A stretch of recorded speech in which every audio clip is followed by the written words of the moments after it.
In this 4-part series, get an inside look on the making of one of the most anticipated titles in gaming history. This is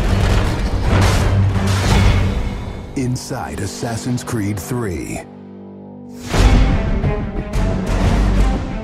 Ever since Europeans arrived in North America, they had been involved in shipping goods back and forth across the Atlantic Ocean. In order to make this economic system work, the British tried to control the goods that are going to the colonies. And it was those goods coming back and forth which made a few places on eastern North America important. Whether it's the Boston Tea Party or the Boston Massacre. Fire! We have these big historical events that we can situate our game around. All of these events that people have a rough understanding of, but they've really never experienced.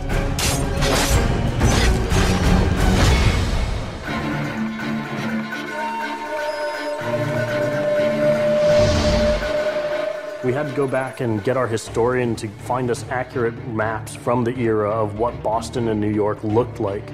These are actual replicas of the cities.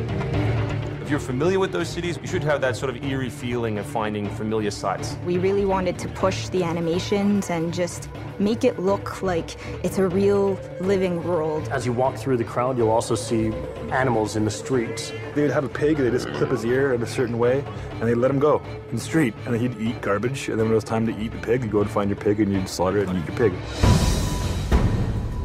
We've got a lot of new ingredients that just bring a new, fresh feeling to the gameplay inside of the cities.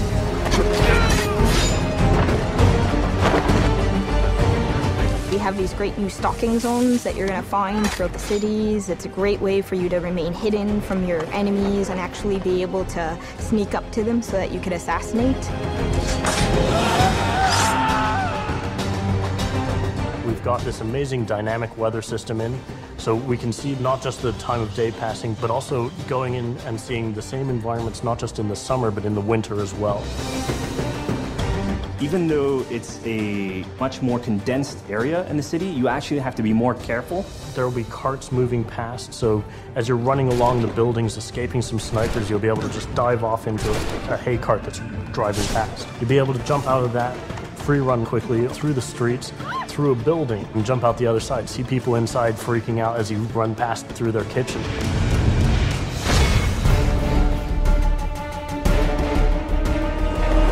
Living on the frontier was extremely difficult. Not only did you have harsh winters, cold, freezing temperatures, in the summer you had heat, humidity, so it was a gamble every year that you were out on the frontier whether you're going to make it or not.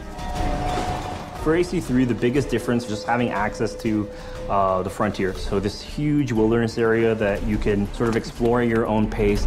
It's a forest, the navigation in a very new environment, and a very organic environment as well. In the frontier, you'll be able to navigate through deep snow, but also snow does impact your gameplay. It will slow down you as well as your enemies. Once we decided that we were going to build the frontier, we realized obviously we need to populate that area. So animals became a very big deal. We have over 24 different species of animals in the game. There's an entire hunting loop that you can engage in. Whenever you're building elements such as animals, you're halfway trying to be real and halfway trying to fulfill that fantasy of what people expect. One of the great new features we have in the frontier is the new tree running. Connor being really fluid and being able to navigate through the trees. The frontier is really our new playground.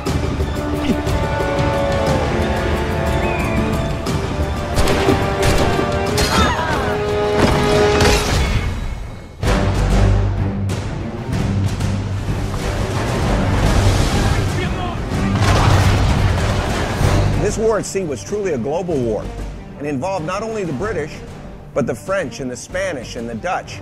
Naval engagement of that period was all about closing the distance. Boarding is the end game. You've got to be able to close with the enemy, get alongside, then get on board to steal his ship. You want to take that ship intact if you can, because that's where you get your prize. The prize is whatever is on that ship that you want.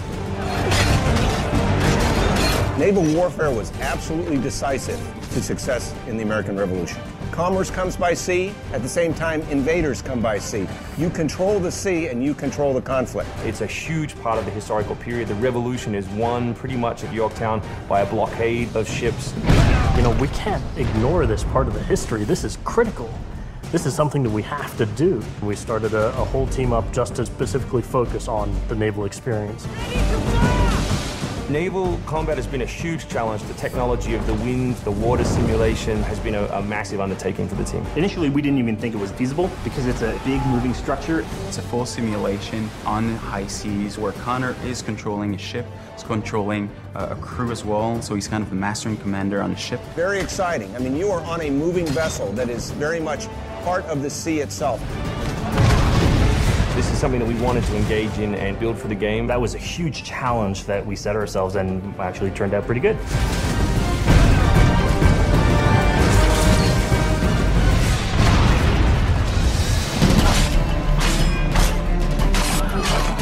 If you haven't played any Assassin's Creed games before, we really think this is a great point to get on board.